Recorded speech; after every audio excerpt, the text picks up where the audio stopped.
رجب اسلامی کیلنڈر کے حرمت والے مہینوں میں سے ایک ہے، جسے رجب المرجب بھی کہتے ہیں۔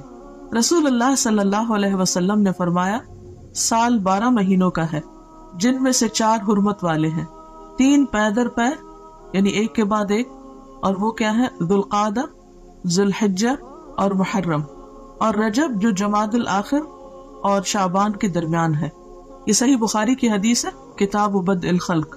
تو اس سے پتہ چلتا ہے کہ مہینوں کی تعداد اور مہینوں کی گنتی جو ہے یہ اللہ تعالیٰ نے مقرر فرمائی ہے، اور ان میں سے 4 کو حرمت والا بنایا ہے۔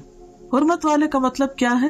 احترام والا، قابل احترام، کہ جب یہ مہینے شروع ہو تو کسی قسم کی لڑائی جھگڑا فساد نہ کیا جائے، قتل و غارت نہ کی جائے، ہر طرف امن امان ہو۔ عربی میں رجب کا معنی ہے تعظیم کرنا، اور مرجب معظم کے معنوں میں آتا ہے، یعنی عظمت والا۔ اس کو رجب مضر بھی کہتے ہیں۔ مضر عربوں کے ایک قبیلے کا نام ہے جس نے دور جاہلیت میں خاص طور پر اس ماہ کی حرمت کا اہتمام کیا، یعنی وہ اس مہینے کو بہت اہمیت دیا کرتے تھے، اسی نسبت کی بنا پر اسے ان سے منسوب کر دیا گیا۔ اسلام سے قبل دور جاہلیت میں قتل و غارت عربوں کا مشغلہ تھا، لیکن جو ہی حرمت والے مہینے آتے تو ہتھیار اتار دیتے، یعنی لڑنا جھگڑنا بند کر دیتے۔ لہٰذا رجب کے بارے میں قبل از اسلام جاہلی عرب کہا کرتے تھے، رجب منسل الاسنہ، رجب وہ ہے جو تیز ہتھیاروں کو اتار دے، یعنی جس میں لڑائی جھگڑا بند ہو جائے، ختم ہو جائے، یعنی اس کی تعظیم اور احترام لازم ہے۔ بہقی کی روایت میں آتا ہے کہ جاہلی لوگ ان مہینوں کا احترام کرتے، خصوصاً رجب کا، اور اس میں جنگ نہ کرتے، اور بتوں کے نام پر جانوروں کی قربانی کرتے۔ یعنی صرف یہ نہیں تھا کہ وہ جنگ نہیں کرتے تھے، بلکہ اس کے ساتھ ساتھ وہ بتوں کے نام پر قربانی بھی کرتے، گویا انہوں نے اس مہینے کو عبادت کا مہینہ قرار دیا۔ تاہم گزرتے ہوئے وقت کے ساتھ اس ماہ میں عبادت کے مندرجہ ذیل طریقے رواج پا گئے، یعنی اور طریقے بھی آ گئے، صرف قربانی نہیں بلکہ کچھ اور چیزیں بھی شامل کر لی۔ بالکل ایسے ہی ہوتا ہے نا کہ جب ہم کھانا کھانے لگتے ہیں تو ایک مین میل ہوتا ہے، اور اس کے ساتھ طرح طرح کی چٹپٹی چیزیں اور بھی لوازمات ہم شامل کر لیتے ہیں۔ تو اسی طرح جب ایک بدعت شروع ہوتی ہے تو پھر وہ ایک تک نہیں رکتی، بلکہ اس کے ساتھ ساتھ اور بھی بہت سے کام شروع ہو جاتے ہیں، کیونکہ اللہ کی طرف سے جو دین آتا ہے بندے کے لیے، اس پر تو بندہ مطمئن ہو جاتا ہے، وہ تھوڑا بھی کافی ہو جاتا ہے۔ لیکن جب انسان خود سے کوئی دین ایجاد کرنے لگتا ہے اور پھر ہر شخص دین کو اپنے ہاتھ میں لے لیتا ہے تو پھر اس کی کوئی حد نہیں ہوتی، آپ کہیں پر سٹاپ نہیں لگا سکتے۔ نبی صلی اللہ علیہ وسلم سے پہلے حضرت ابراہیم علیہ السلام نے جو قربانی کی تھی وہ رجب کے مہینے میں نہیں تھی، اور نہ ہی یہ ان کی سنت تھی، یہ عربوں نے خود سے ایک اختراع کی تھی، اور اس کے علاوہ بھی کچھ کام کرتے۔ اور پھر نہ صرف یہ کہ دور جاہلیت میں بلکہ دور اسلام کے بعد بھی جب دین کی تعلیمات آہستہ آہستہ لوگوں کے اندر سے کم ہونا شروع ہوئی اور بہت سی بدعات نے رواج پا لیا، تو پھر مسلمان ہوتے ہوئے بھی لوگ اس مہینے کو بہت معزز اور محترم قرار دیتے، اور اس میں عبادت کے خود ساختہ طریقے انہوں نے رائج کر دیے جو کہ اصل سنت سے ثابت نہیں۔ وہ کیا تھے طریقے؟ پہلی چیز تو قربانی کا اہتمام۔ اس ماہ میں کچھ لوگ قربانی کرتے ہیں جو کہ دور جاہلیت کی رسم ہے۔ جاہلی عرب العتیرہ کے نام پر اس مہینے میں بکری کی قربانی کیا کرتے تھے، یعنی اونٹ نہیں، بھیڑ نہیں، گائے نہیں، بلکہ بکری، اور ذبح کی گئی بکری کی کھال کسی درخت پر ڈال دیتے تھے۔ اسے رجبیتن، رجب والی قربانی کہا جاتا، یعنی جس بکری کی کھال درخت پہ لٹکی ہوتی تو اس سے لوگوں کو کیا پتہ چلتا کہ یہ رجب والی قربانی ہے، یعنی مزید اہتمام کر لیا۔ ایک تھے کہ قربانی کی، پھر یہ کہ قربانی بکری کی، پھر یہ کہ اس کی کھال درخت پر۔ اب ان باتوں کا دین سے کیا تعلق ہے؟ یہ تو انسانوں کو مشکل میں ڈالنے والی بات ہے۔ بخاری اور مسلم کی روایت میں ابو ہریرہ رضی اللہ عنہ رسول اللہ صلی اللہ علیہ وسلم سے روایت کرتے ہیں، لا فرع ولا عتیرہ، فرع اور عتیرہ کچھ نہیں۔ اونٹنی کا پہلا بچہ جو بتوں کے نام پر ذبح کیا جاتا فرع کہلاتا، یعنی عربوں میں صرف عتیرہ نہیں تھی، فرع بھی تھا، اور اس کے علاوہ بھی بحیرہ اور صاحبہ اور حام اور وسیلہ، جن کا تذکرہ آپ قرآن مجید میں پڑھتے ہیں۔ یہ مختلف طریقے تھے ان کے ہاں بتوں کے نام پر قربان کرنے کے، اور ان سب جاہلی عربوں کے خود ساختہ طریقے تھے، یہ ان کی اپنی اختراعات اور بدعات تھی جو انہوں نے دین کے نام پر، ثواب کے نام پر اور مختلف فائدوں کے خاطر ایجاد کر لیے تھے۔ یہ ابراہیم علیہ السلام کی سنت نہ تھے۔ خصوصی نماز کا اہتمام۔ بعض لوگ اس ماہ میں خصوصی نماز صلاۃ الرغائب پڑھتے ہیں۔ رجب کے پہلے جمعہ کی رات کو 12 رکعات 6 سلام سے پڑھی جاتی، جس میں سورۃ اخلاص کے بعد ہر رکعت میں 3 مرتبہ سورۃ القدر پڑھی جاتی ہے۔ یہ بدعت 4 صدی میں شروع ہوئی، جس کی کوئی اصلیت نہیں۔ امام ابن تیمیہ لکھتے ہیں کہ تمام علماء نے اجماع کے ساتھ اس نماز کو موضوع یعنی من گھڑت قرار دیا ہے، یعنی اس کی کوئی اصل نہیں ہے دین میں۔ دین تو مکمل ہو چکا ہے۔ نبی صلی اللہ علیہ وسلم ہر روز تہجد کی نماز پڑھا کرتے تھے، اور اس میں کبھی بھی یہ نہیں ملتا کہ آپ نے کوئی مخصوص سورت ہی پڑھی ہو اور پھر اس میں یہ کہ ہر رکعت میں وہ سورت 3 بار پڑھی ہو، جیسے یہاں پر انہوں نے سورت اخلاص اور اس کے بعد ہر رکعت میں 3 مرتبہ سورت القدر پڑھنے کا لکھا ہے، اور کئی لوگ بڑی پابندی کے ساتھ اس کو پڑھتے بھی ہیں، اور پھر اس کے ساتھ بہت سی من گھڑت قسم کی فضیلتیں اور فائدے بھی منسوب کر دیے گئے ہیں۔ تو اسلام میں اس کی کوئی حقیقت نہیں، نہ قرآن میں اس نماز کا ذکر ہے، نہ نبی صلی اللہ علیہ وسلم نے اس نماز کی تاکید کی ہے یا تلقین، اور نہ ہی اس کا وجود ہے کسی بھی حدیث یا فقہ کی کتاب میں۔ یہ سراسر لوگوں نے خود گھڑ لی۔ عبادت کا صرف وہی طریقہ پسندیدہ ہے، عبادت وہی قابل قبول ہے جو اللہ اور اس کے رسول کی اتھارٹی کے ساتھ ہو، ان کے حکم کے مطابق ہو۔ خود سے عبادت کے طریقے ایجاد کرنا اللہ کی اتھارٹی میں یا اللہ کے حکم میں دخل دینا ہے، اور یہ انتہائی غلط چیز ہے کہ جس کام کے لیے ہم انٹائٹلڈ ہی نہیں، جو ہمارا کام ہی نہیں، اس میں انٹرفیئرنس کیسی؟ عبادت کے طریقے بتانا صرف معبود کا کام ہے، عابد کا کام نہیں۔ عابد بندہ غلام تو صرف پیروی کرے گا، اطاعت اور فرما برداری کرے گا، وہ خود سے وہ قانون نہیں بنائے گا، تو اس چیز کی کسی کو بھی اجازت نہیں۔ تو ہم سب کو اس کے بارے میں بے حد محتاط رہنا چاہیے، اور دین کے نام پر، عبادت کے نام پر ثواب کی خاطر کیا جانے والا کوئی بھی کام جب بھی ہم شروع کریں تو ضرور یہ سوچے کہ کیا اس کی کوئی دلیل قرآن میں ہے، کیا یہ سنت رسول صلی اللہ علیہ وسلم سے ثابت ہے، کیا یہ اجر جو بتایا جا رہا ہے واقعی حقیقی معنوں میں اس کا کچھ وجود ہے، یا صرف ایک جھوٹ گھڑ لیا گیا ہے۔ اس طرح کی چیزیں دین میں شامل کرنا اور پھر ان کی پابندی کرنا، اور ایک خاص رات میں یا خاص دن میں یا خاص طریقے پر، یہ سب چیزیں دین میں دخل اندازی ہے، اور یہ ناپسندیدہ ہے۔ آپ سوچئے کہ اگر آپ مثلاً کہیں پر کوئی قانون بنا رہے ہیں یا پالیسیز بنا رہے ہیں یا کسی بھی قسم کا کوئی ڈسپلن کام کر رہے ہیں، اور ایک وہ شخص جس کا اس سے کوئی تعلق نہیں معاملے سے، وہ بیچ میں آ کر اپنی ایک کلاس ڈال دے، اپنی طرف سے کوئی چیز لوگوں کو اس کی پابندی کروانا شروع کر دے، تو یہ جرم ہوگا، ایک یہ دوسرے کی ٹیریٹری میں مداخلت ہوگی کہ آپ کو جس کام پہ اپوائنٹ نہیں کیا گیا۔ یا پھر یہ کہ مثلا اگر کسی کو کسی خاص قانون کی پابندی کروانے کے لیے کہا گیا اور وہ اس قانون کے ساتھ کچھ اور قانون اپنی طرف سے بھی شامل کر دے جس کی اس کو اجازت نہ ہو، اس کے پاس کوئی اتھارٹی نہ ہو، کوئی سند نہ ہو، تو یہ طریقہ انتہائی معیوب ہے۔ تو دین کے معاملے میں بھی ہمیں نہایت سمجھداری سے کام لینا چاہیے، اور دین کو بس اتنا ہی رکھنا چاہیے کہ جتنا وہ ہے یا جتنا ہمیں دے دیا گیا ہے۔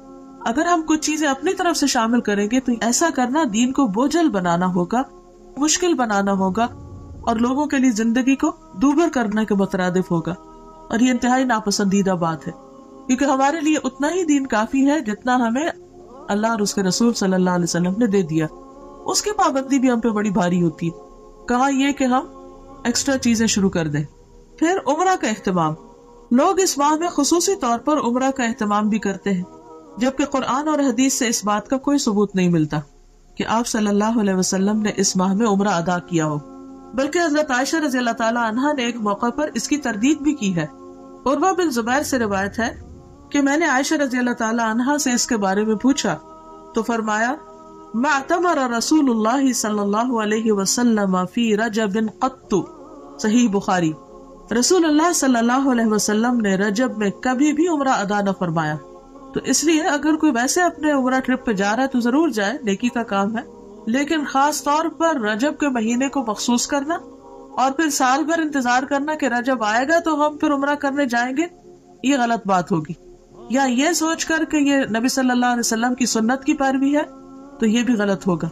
یعنی رجب میں عمرہ کرنا منع نہیں، لیکن یہ سوچ کے کرنا کہ اس میں اجر زیادہ ہے یا یہ نبی صلی اللہ علیہ وسلم کا طریقہ ہے، تو یہ بات غلط ہوگی، ناپسندیدہ ہوگی، تو اس سے بچنا چاہیے. پھر وہ عمرہ نہیں رہے گا، بدعت کا ایک کام ہو جائے گا جس پر انسان کی پوچھ ہو سکتی، کیونکہ حدیث میں صاف طور پر آتا ہے نا کہ کل محدثۃ بدعہ، ہر نئی ایجاد کی ہوئی چیز بدعت ہوتی ہے. وکل بدعۃ ضلالہ، اور ہر بدعت گمراہی ہے. وکل ضلالۃ فی النار، اور ہر گمراہی آگ کی طرف لے جاتی ہے. یعنی جس چیز کو اللہ نے ہمارے لیے مقرر نہیں کیا اور جس پر کوئی ثواب نہیں بتایا، اس پر کسی انسان کو یہ حق نہیں کہ وہ لوگوں کو ثواب بتا کر اس پر پابند کرے. پھر روزوں کا اہتمام، بعض لوگ اس ماہ میں خصوصی روزوں کا اہتمام کرتے ہیں. صحیح روایات سے پتہ چلتا ہے کہ آپ نے کبھی مسلسل 3 ماہ رجب، شعبان اور رمضان روزے نہ رکھے اور نہ اس کی تاکید کی. شعبان اور رمضان کا تو ملتا، لیکن رجب کو آپ نے ساتھ نہیں ملایا. بعض لوگ 27 رجب کا روزہ رکھتے ہیں اور اس روزے کو عام دنوں کے روزوں سے افضل سمجھتے ہیں، یعنی خاص طور پر 27 تاریخ کے روزے کا اہتمام، یہ بھی درست نہیں. متعدد احادیث سے نبی کریم صلی اللہ علیہ وسلم کا مخصوص دنوں یا تاریخوں میں نفلی روزوں کا اہتمام کرنا ثابت ہے. یعنی ایسا نہیں کہ کوئی دن اور مقرر نہیں، اور دن ہے مقرر، لیکن وہ آپ صلی اللہ علیہ وسلم نے خود کیے ہیں. آپ کے بعد کسی اور کو اجازت نہیں کہ وہ لوگوں کے لیے دن مخصوص کر دے کہ اس دن لازمی روزہ رکھنا ہوگا اور اس کا ثواب زیادہ ہوگا. متعدد احادیث سے نبی کریم صلی اللہ علیہ وسلم کا مخصوص دنوں یا تاریخوں میں نفلی روزوں کا اہتمام کرنا ثابت ہے، جیسا کہ ایام 20 میں ہر قمری مہینے کی 13، 14، 15 تاریخ. 20 ان کو اس لیے کہتے ہیں کہ یہ چاند کی وہ راتیں ہوتی ہیں جس میں ہر طرف چاندنی پھیلی ہوئی ہوتی ہے اور ہر چیز سفید نظر آتی ہے ایک طرح سے، تو 20 جو ہے ابیت سے. یا ہر سوموار اور جمعرات کو، یہ بھی مسنون ہے کیونکہ آپ نے اس کا اہتمام کیا. ذوالحجہ کے ابتدائی عشرے میں پہلے 10 دن، یعنی 9، 10 محرم کو ابتدائی عشرے میں، یعنی اس کا مطلب نہیں کہ 10 تاریخ تک، 10ویں تاریخ کو تو عید ہوتی ہے، یہ 9 تاریخ تک مراد ہے. 9، 10 محرم کو یا پھر کثرت سے ماہ شعبان میں، ان تمام کے بارے میں صحیح اور مستند احادیث ملتی ہیں، لیکن 27 رجب کے روزے کے بارے میں کوئی روایت نہیں ہے.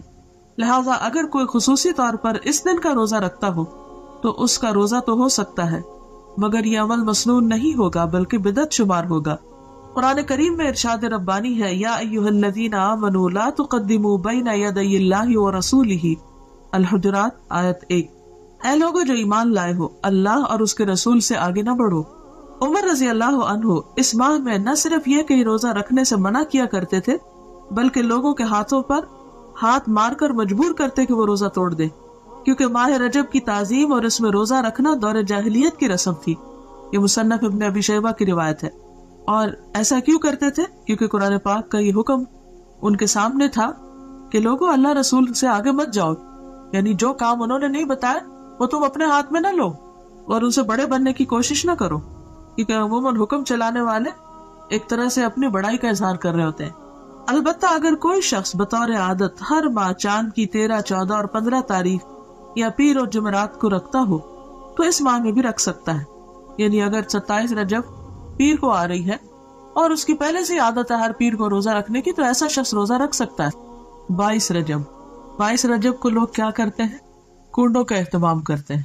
22 رجب کے کنڈوں کا اہتمام بھی بر صغیر میں عام ہے. 22 رجب کو کنڈے بھرنا بطور رسم رواج پا چکا ہے، یعنی اس کا رواج عام ہو چکا ہے. اس رسم میں کسی منت کے پورا ہونے پر حلوہ پوری اور کھیر وغیرہ پکائی جاتی ہے.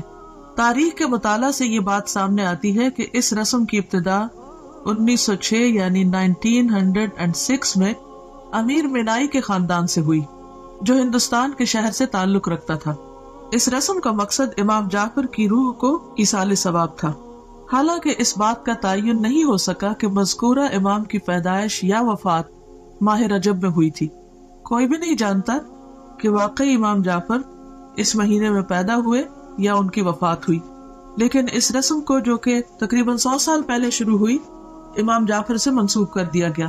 تو اس سے یہ بھی پتہ چلتا ہے کہ اس کا آغاز نبی صلی اللہ علیہ وسلم نے نہیں کیا، یہ چیز اصل دین میں نہیں. اسلام میں کسی بھی برگزیدہ شخصیت کی پیدائش کے دن خوشی منانے یا خصوصی صدقہ و خیرات کی کوئی گنجائش نہیں ہے. یعنی کسی بھی انسان کے حوالے سے کوئی دن منانا اسلامی روایت نہیں ہے. مثلا برتھ ڈے منانا یا برسی منانا یا انہی خاص دنوں پر کوئی صدقہ خیرات کرنا، یہ سب چیزیں بعد کی پیداوار ہیں۔ صحابہ کرام ان چیزوں سے بہت آگے تھے، ان کی زندگیوں میں ایسی مصروفیات نہیں تھی، اسی وجہ سے انہوں نے بڑے بڑے کام کیے، دین کی بڑی خدمت کی۔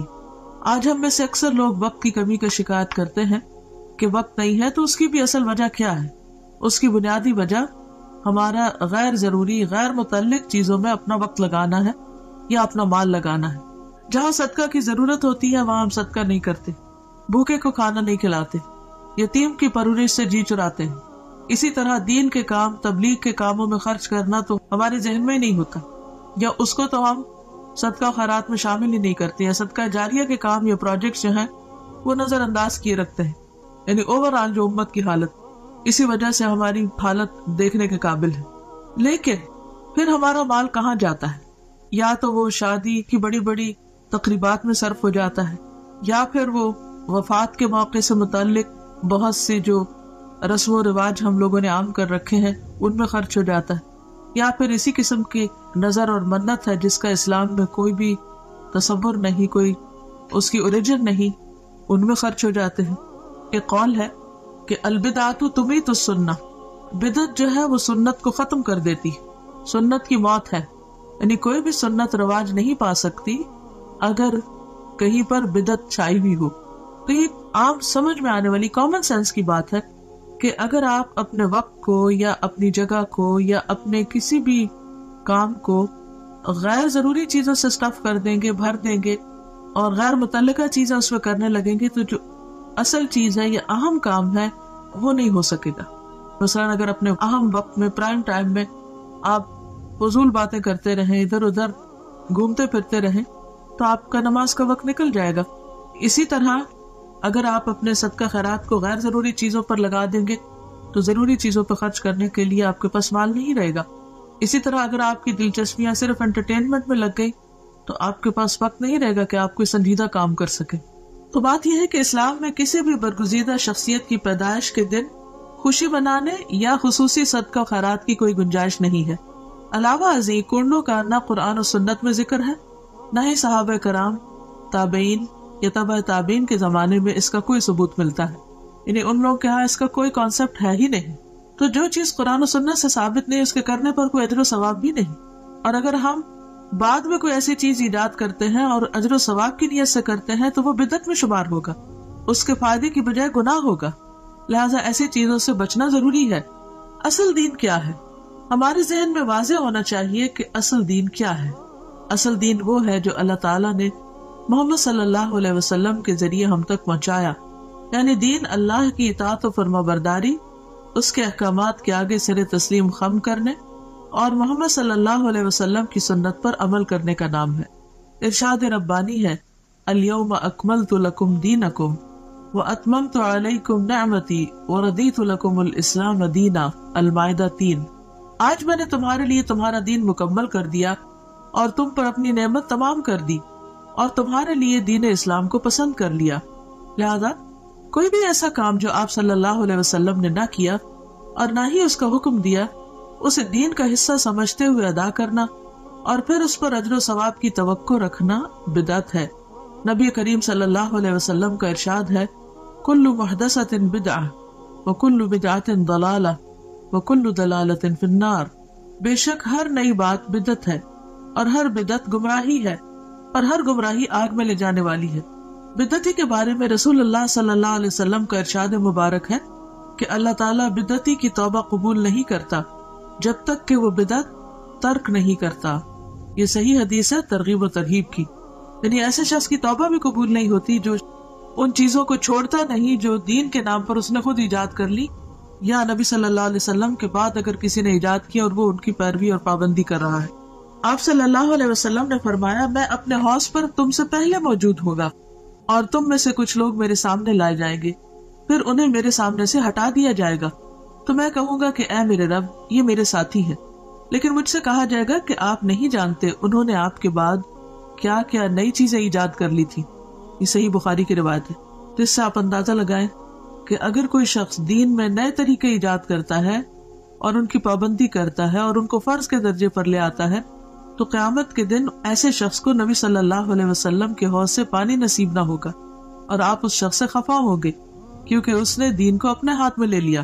لہٰذا ایسے تمام طریقوں اور کاموں سے بچنے کی ضرورت ہے جو دین کے نام پر آپ کے بعد ایجاد کر لیے گئے ہوں، کیونکہ آپ صلی اللہ علیہ وسلم نے فرمایا من احدث فی امرنا ھذا ما لیس منہ فہو رد، صحیح بخاری۔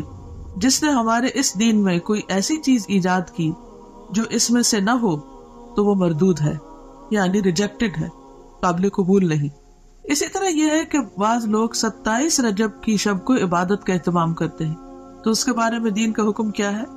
دیگر بدعات کے علاوہ 27 رجب کو رات جاگ کر عبادت کرنے اور دن کو روزہ رکھنے کو بھی بہت اہمیت دی جاتی ہے، اور اس کی نسبت واقعہ معراج سے کی جاتی ہے۔ حالانکہ نبی کریم صلی اللہ علیہ وسلم نے اپنی حیات مبارکہ میں واقعہ معراج کے بعد اس رات کسی خصوصی عبادت کا نہ تو اہتمام کیا اور نہ ہی نبی کریم صلی اللہ علیہ وسلم کا کوئی قول یا عمل 27 رجب کی شب خصوصی عبادت کے بارے میں ہے، یعنی یہ سب کچھ سیلف کریٹڈ ہے۔ نہ تو آپ نے ایسی کوئی عبادت کی اس رات، نہ صحابہ نے روزہ رکھا، اور نہ ہی آپ نے کوئی ایسا حکم دیا۔ آپ کے جانثار صحابہ کرام یا ازواج مطہرات میں سے بھی کسی نے اس کا اہتمام نہیں کیا۔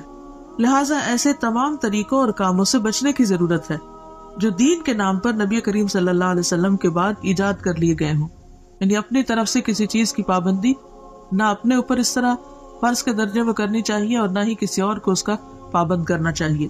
واقعہ معراج کے ظہور کی حقیقت اپنی جگہ مسلم ہے، یہ واقعہ تو پیش آیا ہے، مگر یہ بھی ایک حقیقت ہے کہ اس کے رونما ہونے کی تاریخ کے بارے میں کم و بیش 36 مختلف اقوال ملتے ہیں، 36 ڈفرنٹ ورژنز ہیں۔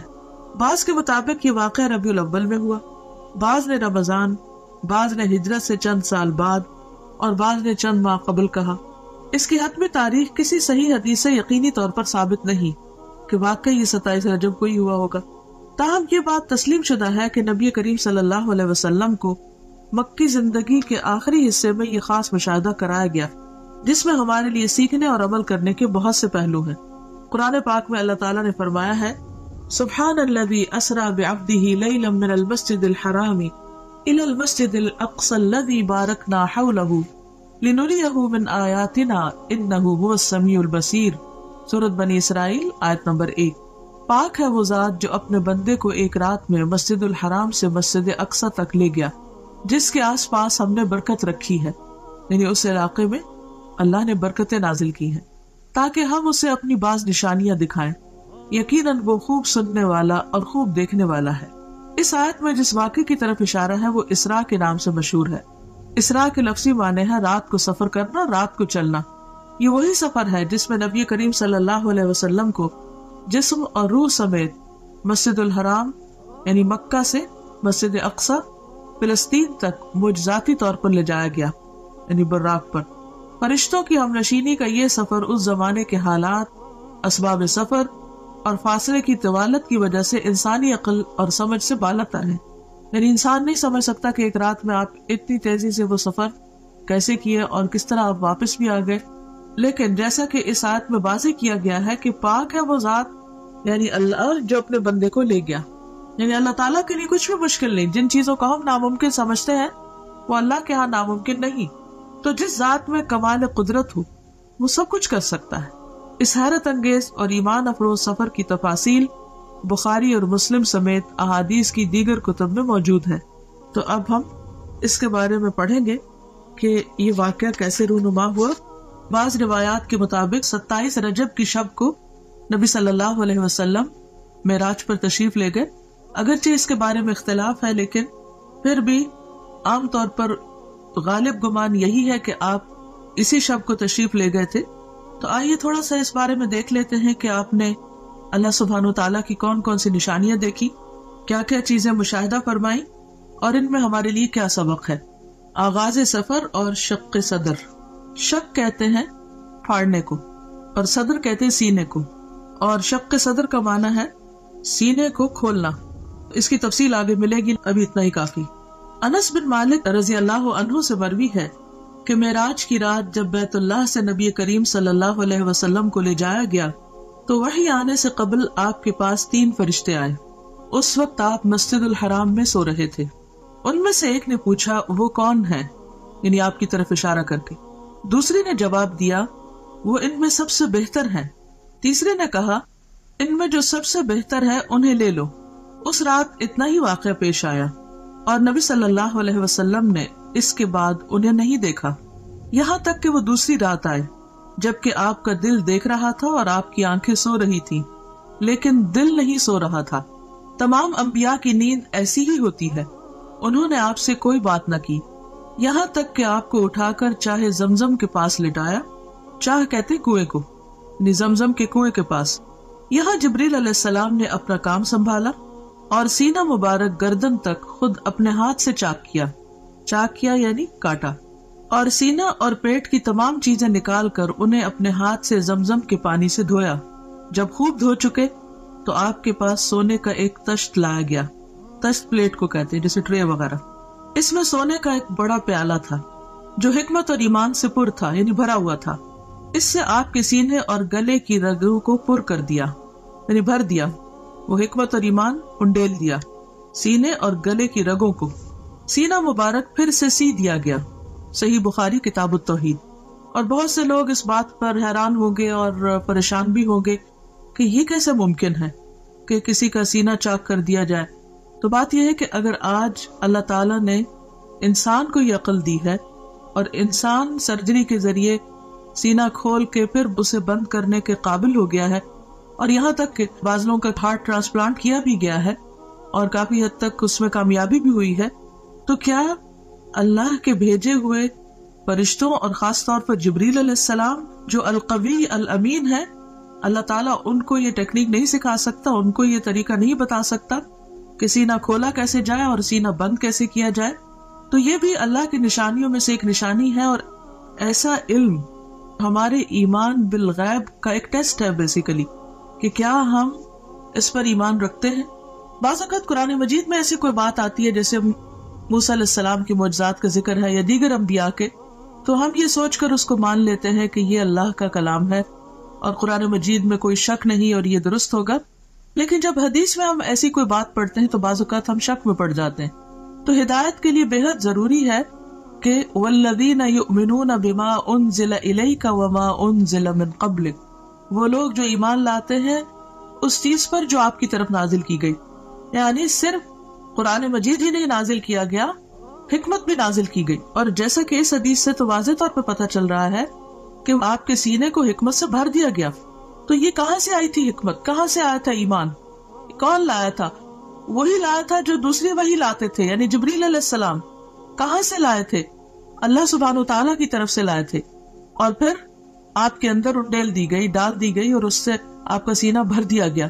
اب آپ سوچ رہے ہوں گے کہ حکمت اور ایمان تو ایبسٹریکٹ چیزیں ہیں، اور گلے کی رگیں جو ہے یا سینہ جو ہے یا دل جو ہے وہ دیکھنے کو مادی چیزیں ہیں، تو یہ کیسے ممکن ہوا؟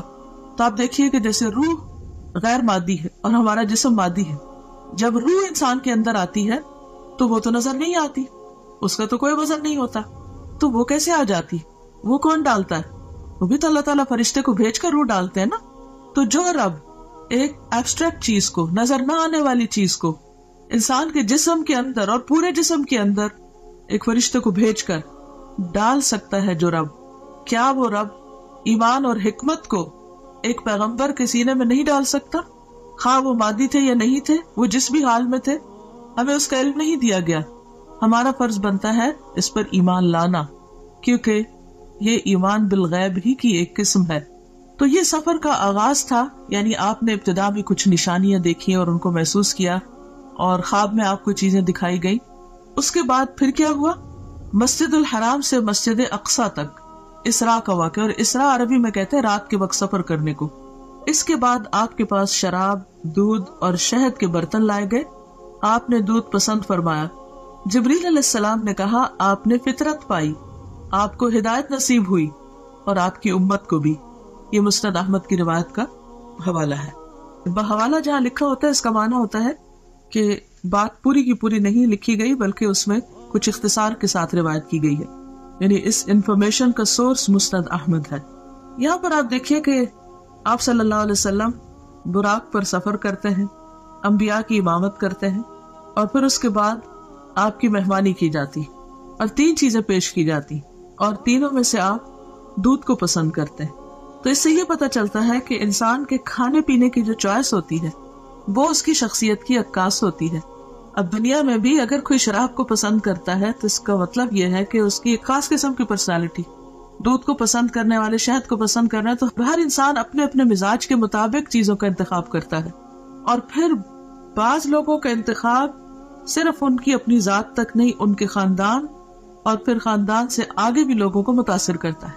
تو خاص طور پر جو لوگ دین کا کام کرنے والے ہیں ان کے لیے بے حد ضروری ہے کہ وہ انبیاء کی سنت کو فالو کرے اپنے کھانے پینے کی چوائس میں بھی. مسجد اقصی سے آسمانوں کی طرف معراج. معراج کا لفظ جو ہے یہ عین را جیم سے ہے. عروج اسی سے ہے جس کا معنی ہوتا ہے بلندی، اور معراج عربی میں سیڑھی کو کہتے ہیں. مسجد اقصی سے آپ کو عالم بالا میں لے جایا گیا. معراج عربی میں سیڑھی کو کہتے ہیں جو اوپر چڑھنے کے لیے استعمال ہوتی ہے. اس نسبت سے سفر کے اس حصے کو بھی معراج کہا گیا ہے. بیشتر مفسرین کے نزدیک سورۃ النجم کی درج ذیل آیات واقع معراج کی دلیل ہے. سورۃ النجم آیت 13 to 18 یعنی 13 سے 18 تک. وَلَقَدْ رَآهُ نَزْلَةً أُخْرَى عِنْدَ سِدْرَةِ الْمُنْتَهَى عِنْدَهَا جَنَّةُ الْمَأْوَى إِذْ يَغْشَى السِّدْرَةَ مَا يَغْشَى مَا زَاغَ الْبَصَرُ وَمَا طَغَى لَقَدْ رَآى مِنْ آيَاتِ رَبِّهِ الْكُبْرَى. اور ایک مرتبہ پھر اس نے سدرۃ المنتہا کے پاس اس کو اترتے دیکھا. کس نے کس کو دیکھا؟ محمد صلی اللہ علیہ وسلم نے جبریل علیہ السلام کو دیکھا. اس کا مطلب یہ کہ آپ سدرۃ المنتہا تک تشریف لے گئے جہاں پاس ہی جنت المأوا ہے. سدرہ کہتے ہیں بیری کے درخت کو. اس وقت سدرہ پر چھا رہا تھا جو کچھ چھا رہا تھا، یعنی نور وغیرہ. اس کی وضاحت یہاں نہیں کی گئی لیکن مراد یہی ہے. نہ نگاہ چندھیائی نہ حد سے متجاوز ہوئی، یعنی نہ نگاہ چندھیائی. چندھیائی کا مطلب یہ ہے کہ جب ہم مثلا سورج کی طرف دیکھتے ہیں تو ہماری آنکھیں کیسے ہو جاتی، ایک دم ہم سکویز کرنے لگتے ہیں آنکھوں کو. یہ چندھیانا ہوتا ہے، یعنی پوری طرح آنکھ کھول کے نہ دیکھنا. تو نہ نگاہ چندھیائی نہ حد سے متجاوز ہوئی، یعنی جہاں تک دیکھنے کا حکم تھا وہی تک ٹھہری رہی، اس سے آگے نہیں گئی. اور اس نے یعنی محمد صلی اللہ علیہ وسلم نے اپنے رب کی بڑی بڑی نشانیاں دیکھی. تو یہ آیات اس بات پر دلیل ہیں کہ آپ صلی اللہ علیہ وسلم اس رات صرف مسجد اقصی تک نہیں بلکہ آسمانوں پر تشریف لے گئے، اور صرف آسمانوں تک نہیں سدرۃ المنتہا تک گئے، اور وہاں تک تشریف لے گئے جہاں نہ کوئی انسان گیا، نہ کوئی جن اور نہ کوئی فرشتہ.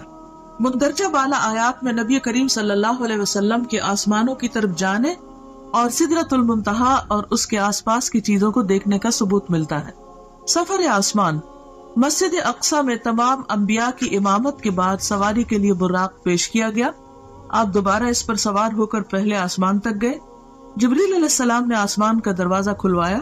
فرشتوں کی طرف سے پوچھا گیا کون ہے؟ جبریل علیہ السلام نے فرمایا میں جبریل ہوں. پوچھا گیا ساتھ کون ہے؟ بتایا گیا محمد صلی اللہ علیہ وسلم ہے. پوچھا گیا ان کو پیغام الہی دے کر بھیجا گیا ہے؟ جبریل علیہ السلام نے کہا ہاں. تب اندر والے فرشتے نے سن کر کہا مرحبا، آپ بہت اچھے آئے. آپ فرماتے ہیں میں وہاں پہنچا تو آدم موجود تھے علیہ السلام.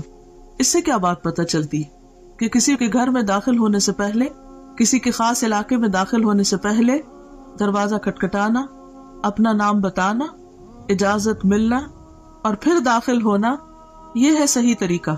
اور اس وقت آپ دیکھیے کہ آسمان کے جو فرشتے ہیں وہ صرف یہ سن کر نہیں دروازہ کھول دیتے کہ جبریل موجود ہے، حالانکہ جبریل علیہ السلام کی قدردانی آسمانوں میں بھی اور زمین پر بھی. اس کے باوجود جب وہ کہتے ہیں میں جبریل ہوں تو وہ یہ نہیں کہتے دھڑ سے دروازہ کھول دینے، پوچھتے ہیں کہ ساتھ کون ہے. اور ساتھ کون ہے؟ سب انسانوں میں سے عظیم چنے ہوئے انسان. بتایا گیا محمد صلی اللہ علیہ وسلم. اب اتنا کہنے پر بھی دروازہ نہیں کھلتا. پوچھتے ہیں کہ کیا ان کو پیغام الہی دے کر بھیجا گیا؟ کیا اللہ تعالیٰ نے بلایا ہے؟ جبریل نے کہا ہاں. تب فرشتے نے سن کر کہا مرحبا. اس سے یہ پتہ چلتا ہے کہ فرشتے کس قدر امانت دار ہیں، کس قدر ڈیوٹیفل ہیں. ان کو جو کہا گیا ہے وہی کرتے ہیں. یفعلون ما یؤمرون. اچھا ہمارا حال کیا ہوتا ہے کہ ہم فوراً ایکسائٹمنٹ میں اپنی حدود سے آگے بڑھ جاتے ہیں. اچھا فلاں، بس فلاں کے لیے تو کوئی قید ہی نہیں، کوئی حد ہی نہیں اور کوئی ریسٹرکشن ہی نہیں. دنیا میں آپ دیکھیے کہ جو VIP عام طور پر ہوتے ہیں یا مخصوص قسم کے لوگ ہوتے ہیں، بعض اوقات ان کے لیے کوئی قانون نہیں ہوتا اور سمجھتے کہ وہ ہر قانون سے بالا ہے، اور وہ جہاں سے چاہے داخل ہو جائے اور جو چاہے کرے. اور اگر کسی کو روکا جائے تو وہ اس کو انا کا مسئلہ بھی بنا لیتا ہے کہ میری بےعزتی کی گئی ہے. لیکن یہاں پر آپ دیکھیے کہ جبریل علیہ السلام نے اس قانون کی پابندی کرتے ہیں اور بہت آرام کے ساتھ جواب دیتے ہیں, اور پھر جتنا سوال پوچھا جاتا ہے اتنا ہی جواب دیتے ہیں, اور پھر نبی صلی اللہ علیہ وسلم کا تعارف کراتے ہیں, اور اس کے بعد دروازہ کھلتا ہے.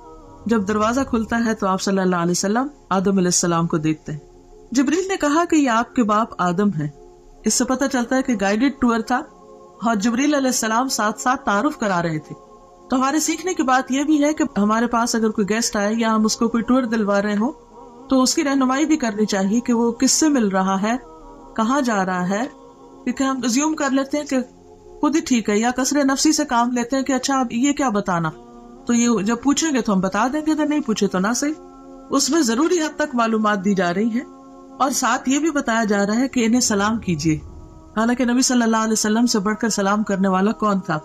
تو نبی صلی اللہ علیہ وسلم فرماتے کہ میں نے انہیں سلام کیا تو آپ نے جواب دیا, یعنی آدم علیہ السلام نے, مرحبا فرزند صالح نبی صالح, اور آپ کی نبوت کا اقرار کیا. یہ صحیح بخاری کی روایت ہے کتاب التوحید. حالانکہ عمر میں حضور صلی اللہ علیہ وسلم بعد میں آئے, یعنی آپ کے بچوں میں سے, تو بعض اوقات ہم بچوں سے ایکسپیکٹ کرتے ہیں کہ وہ ہمارا ادب کرے اور وہ ہمیں زیادہ اپریشیٹ کرے, لیکن آدم علیہ السلام خود آگے بڑھ کر مرحبا کہتے ہیں اور بہت محبت بھرے کلمات کہتے ہیں, فرزند صالح نبی صالح, اور پھر آپ کی نبوت کو بھی مانتے ہیں. اس سے ایک بہت اچھی بات پتہ چلتی ہے کہ اگر بچے کبھی والدین سے زیادہ ترقی کر جائیں, مرتبے اور مقام میں, اسٹیٹس میں آگے بڑھ جائیں, تو اس صورت میں اس اسٹیٹس کو اکنالج کرنا, اولاد کو اپریشیٹ کرنا, ان کو ان کا مقام دینا, یہ بھی پیغمبرانہ اخلاق میں سے ہے.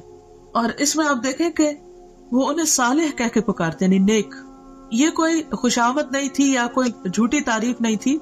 اگر کسی کے اندر کوئی خوبی ہے تو اس خوبی کا ذکر کر دینا اخلاص کے ساتھ, اچھے آسن انداز میں, دوسرے کو اچھے لقب سے پکارنا, یہ بھی ایک بہترین اخلاق ہے. بعض اوقات جب کوئی چھوٹا ہوتا ہے نا عمر میں ہم سے, تو خواہ مرتبہ میں بڑا بھی ہو تو ہم صرف نام لے لے کے پکارتے ہیں, یہ ظاہر کرنے کے لیے کہ ہم عمر میں بڑے ہیں یا ہم کسی بھی اعتبار سے بڑے ہیں, اور یہ تو چھوٹا ہے, اگر اس کے اندر کوئی خوبی ہے بھی تو بھی اس کو اکنالج نہیں کرتے. مثلاً بعض اوقات ایسا ہوتا ہے کہ آپ کا کوئی شاگرد بہت ترقی کر جاتا ہے, علم حاصل کر کے بڑے مرتبے پہ پہنچ جاتا ہے, تو اب آپ اس کو یہ نہ سوچیں کہ چونکہ یہ میرا شاگرد ہے اس لیے زندگی بھر یہ میرے سے کم ہی رہے گا. نہیں, وہ آپ سے زیادہ بھی آگے جا سکتا ہے. تو ایسی صورت میں اس کے علم کو, اس کے تقویٰ کو, یا کسی بھی چیز کو اکنالج کرنا جو ہے یہ بھی ضروری ہوتا ہے. ایک اور روایت ہے کہ آپ نے آسمان دنیا میں ایک بزرگ شخص کو بیٹھے دیکھا جس کے دائیں اور بائیں صرف کچھ صورتیں نظر آئیں.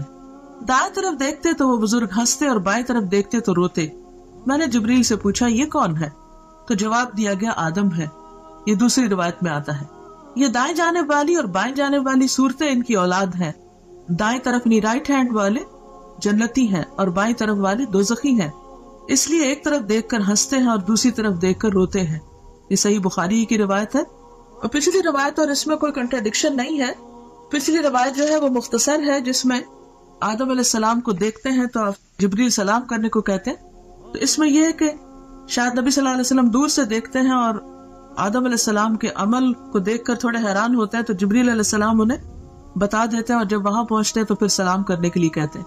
نبی کریم صلی اللہ علیہ وسلم فرماتے ہیں جبریل مجھے لے کر آگے بڑھے اور دوسرے آسمان تک پہنچے. پھر اسی طرح سوال و جواب ہوئے. وہاں مجھے عیسیٰ اور یحییٰ علیہ السلام ملے جو باہم خالہ زاد بھائی بھی ہیں. جبریل علیہ السلام نے کہا یہ یحییٰ اور عیسیٰ علیہ السلام ہیں, انہیں سلام کیجیے. میں نے سلام کیا, دونوں نے جواب دیا. پھر کہا مرحبا برادر صالح اور نبی صالح, اور آپ کی نبوت کا اقرار کیا. پھر اسی طرح ان سے کچھ باتیں ہوئی. صحیح بخاری کی روایت ہے. اس سے پتہ چلتا ہے کہ جس آسمان پہ بھی آپ جا رہے تھے وہاں سلام دعا ہو رہی تھی. اور یہی ہم مسلمانوں کا بھی شعار اور طریقہ ہونا چاہیے کہ جس سے بھی ملے تو پہلی چیز سلام دعا. اس کے بعد مجھے لے کر تیسرے آسمان کی طرف چڑھے اور دروازہ کھلوایا. پوچھا گیا کون؟ جبریل نے کہا میں ہوں. پوچھا گیا تمہارے ساتھ کون ہے؟ انہوں نے کہا محمد صلی اللہ علیہ وسلم. پوچھا گیا ان کے پاس پیغام الہی دے کر بھیجا گیا ہے؟ جبریل علیہ السلام نے کہا ہاں. فرشتوں نے یہ سن کر کہا مرحبا، آپ بہت اچھے آئے۔ دروازہ کھولا گیا، وہاں پہنچے تو دیکھا کہ وہاں یوسف علیہ السلام موجود ہے۔ جبریل علیہ السلام نے کہا یہ یوسف علیہ السلام ہے، سلام کہیے۔ میں نے سلام کیا، انہوں نے جواب دیا۔ انہوں نے کہا مرحبا برادر صالح اور نبی صالح، اور آپ کی نبوت کا اقرار کیا۔ ایک اور روایت میں ہے کہ آپ صلی اللہ علیہ وسلم نے فرمایا میں نے یوسف علیہ السلام کو دیکھا، اللہ نے حسن کا آدھا حصہ ان کو دیا تھا۔ صحیح مسلم کتاب الایمان۔ اس کے بعد جبریل علیہ السلام مجھے لے کر آگے بڑھے، چوتھے آسمان پر اسی طرح سوال و جواب ہوئے۔ ادریس علیہ السلام وہاں موجود تھے، سلام دعا ہوئی، انہوں نے بھی اسی طرح برادر صالح اور نبی صالح کہہ کر مرحبا کہا اور آپ کی نبوت کا اقرار کیا۔ برادر بھائی کو کہتے ہیں فارسی میں۔ اس کے بعد جبریل علیہ السلام پانچویں آسمان تک آگے بڑھے، وہاں بھی اسی طرح سلام دعا ہوئی۔ ہارون علیہ السلام وہاں موجود تھے، انہوں نے بھی نبی صالح برادر صالح کہہ کر مرحبا کہا اور آپ کی نبوت کا اقرار کیا۔ اس کے بعد آگے چھٹے آسمان تک چڑھے، دروازہ کھلوایا گیا اور اسی طرح سوال و جواب اور مرحبا کہا اور آپ کی نبوت کا اقرار کیا۔ یہاں پر موسیٰ علیہ السلام تھے، آپ انہیں چھوڑ کر آگے بڑھے تو وہ رونے لگے۔ پوچھا آپ کے رونے کی کیا وجہ ہے؟ انہوں نے کہا میں اس لیے روتا ہوں کہ یہ نوجوان پیغمبر نبی صلی اللہ علیہ وسلم میرے بعد مبعوث ہوئے، ان کی امت کے لوگ میری امت کے لوگوں سے زیادہ تعداد میں جنت میں جائیں گے، یعنی انہیں اپنی امت کا فکر تھا اور وہ ان کے غم میں ایک طرح سے رو رہے تھے، یعنی کہ انہیں نبی صلی اللہ علیہ وسلم کو زیادہ خیر ملنے پر حسد کا شکار ہو کر رونا دھونا شروع کر دیا۔ اور اس سے یہ بھی پتہ چلتا ہے کہ جب انسان کسی کے اندر کوئی خوبی اور بھلائی دیکھتا ہے تو اس وقت وہ تمنا کرتا ہے کہ اس کے پاس بھی خوبی اور بھلائی ہو، لیکن یہاں آپ دیکھیں کہ موسیٰ علیہ السلام اپنی ذات نہیں اپنی امت کی فکر کر رہے ہیں، اور یہ امت کی خیرخواہی اور لوگوں کی خیرخواہی جو ہے یہ انبیاء کی سرشت میں ہوتی ہے۔ اس کے بعد ساتویں آسمان پر پہنچے اور دروازہ کھلوایا، پوچھا گیا کون؟ میں نے کہا جبریل ہوں۔ پوچھا گیا تمہارے ساتھ کون ہے؟ انہوں نے کہا محمد صلی اللہ علیہ وسلم ہے۔ پوچھا گیا ان کے پاس پیغام الہی دے کر بھیجا گیا؟ اس سے پتہ چلتا ہے کہ ہر آسمان کے فرشتے نے ایسا ہی کیا۔ جبریل علیہ السلام نے کہا ہاں۔ فرشتوں نے یہ سن کر کہا مرحبا، آپ بہت اچھے آئے۔ جب میں وہاں پہنچا تو ابراہیم علیہ السلام کو موجود پایا۔ جبریل علیہ السلام نے کہا یہ آپ کے جد امجد ابراہیم علیہ السلام ہیں، انہیں سلام کہیے۔ میں نے انہیں سلام کیا، انہوں نے جواب دیا اور فرمایا مرحبا فرزند صالح نبی صالح، اور بیٹا کہہ کر پکارا، آپ کی نبوت کا اقرار کیا۔ وہاں ابراہیم علیہ السلام بیت المعمور کے ساتھ ٹیک لگا کر بیٹھے ہوئے تھے، یعنی گویا دنیا میں جو ان کا خاص بہترین عمل تھا اس کی جزا کے طور پر اللہ تعالیٰ نے ان کو وہاں بھی گھر عطا کیا۔ سیدنا ابن عباس سے مروی ہے کہ آپ ایک ایسے مقام پر پہنچے جہاں پر جبریل علیہ السلام نے آپ کا ساتھ چھوڑ دیا، تو اس پر آپ نے فرمایا ایسے مقام پر کوئی دوست اپنے دوست کو نہیں چھوڑتا، آپ میرا ساتھ کیوں چھوڑ رہے ہیں؟ جبریل علیہ السلام نے فرمایا اگر میں اس مقام سے آگے بڑھوں تو نور سے جل جاؤں گا۔ سنن بہقی کی روایت ہے۔ اس کے بعد آپ کو سدرۃ المنتہا تک لے جایا گیا، اس کے بیر حجر کے مٹکوں کے برابر اور اس کے پتے ہاتھی کے کان کی طرح تھے، یعنی پتے بہت بڑے بڑے تھے اور بیر بھی بہت بڑے بڑے۔ اس پر سونے کے پتنگے چھا گئے اور اللہ کے حکم سے جو کچھ چھانا تھا چھا گیا۔ یہ حجر کے مٹکے جو ہے یہ علاقے کا نام ہے اور وہاں کے برتن شاید مشہور ہیں یا خاص سائز کے ہیں تو اس لیے ان سے تشبیہ دی گئی۔ اور اللہ کے حکم سے جو کچھ چھانا تھا چھا گیا، اس سے وہ سدرہ بیری کا درخت تبدیل ہو کر اتنا خوبصورت ہو گیا کہ اللہ کی کوئی مخلوق اس کا حسن بیان کرنے کی تاب نہیں رکھتی۔ آج بھی آپ دیکھیں کہ بعض لوگ درختوں کے آس پاس یا نیچے لائٹس لگا کر رکھتے ہیں۔ دن کے وقت تو درختوں کا اپنا ایک حسن ہوتا ہے، سورج کی روشنی میں بہت خوبصورت چمکتے ہوئے نظر آتے ہیں، لیکن رات کے وقت بعض اوقات درختوں کے اوپر لائٹیں لگائی ہوئی ہوتی ہیں یا بعض اوقات ان کے تنے کے بالکل نیچے زمین پر اس اینگل سے لائٹس لگائی جاتی ہے کہ درختوں کا حسن دوبالا ہو۔ تو رات کے وقت بھی اگر آپ ان درختوں کو دیکھیں روشنی میں تو ان کا حسن اور طرح کا ہوتا ہے۔ تو یہاں پر یہ ہے کہ وہ جو بیری کا درخت تھا اس پر بھی خاص قسم کا نور اور روشنی اسے بے حد خوبصورت بنا رہی تھی۔ اس وقت اللہ تعالیٰ نے اپنے بندے کو وحی فرمائی اور آپ پر اور آپ کی امت پر 50 وقت کی نمازیں فرض کی۔ واپس آتے ہوئے موسیٰ علیہ السلام سے آپ کی ملاقات ہوئی تو دریافت کیا کہ آپ کو کیا حکم ملا؟ آپ نے جواب دیا ایک دن رات میں مجھ پر اور میری امت پر 50 نمازیں فرض کی گئی۔ موسیٰ علیہ السلام نے کہا آپ کی امت ایک دن رات میں 50 نمازیں نہ پڑھ سکے گی، میں بنی اسرائیل کا خوب تجربہ کر چکا ہوں، آپ کمی کی درخواست لے کر اپنے رب کے پاس جائیں۔ موسیٰ علیہ السلام کے فرمانے پر آپ اللہ کے پاس واپس گئے اور کمی کی درخواست کی۔ اللہ تعالیٰ نے آپ کی درخواست کو قبول فرما کر 10 نمازوں کی تخفیف فرمائی۔ اس کے بعد آپ موسیٰ علیہ السلام کے پاس آئے تو انہوں نے پوچھا کیا ہوا؟ آپ نے کہا کہ 10 نمازوں کی کمی کر دی گئی۔ یہ سن کر موسیٰ علیہ السلام نے فرمایا اب پھر واپس جائیے اور تخفیف یعنی کمی کی درخواست کیجیے۔ آپ واپس گئے اور اللہ تعالیٰ سے تخفیف کی درخواست کی۔ اللہ تعالیٰ نے اس کے بعد 10 نمازوں کی کمی کر دی۔ یوں آپ کی موسیٰ علیہ السلام اور اللہ تعالیٰ کے درمیان آمد و رفت جاری رہی، یعنی بیک اینڈ فورتھ آتے جاتے رہے، یہاں تک کہ اللہ تعالیٰ نے 5 نمازیں کر دی۔ اس کے بعد آپ پھر واپس آئے تو موسیٰ علیہ السلام نے کہا جاؤ اور کمی کراؤ۔ آپ نے کہا اب مجھے شرم آتی ہے، جو اللہ تعالیٰ نے فرض کیا ہے اس پر راضی ہوں۔ آپ نے فرمایا جب میں وہاں سے واپس آیا تو ایک پکارنے والے نے پکار کر کہا میں نے اپنا فرض پورا کر دیا اور بندوں کے لیے تخفیف کر دی۔ یہ 5 نمازیں اجر میں 50 کے برابر ہوں گی۔ بخاری۔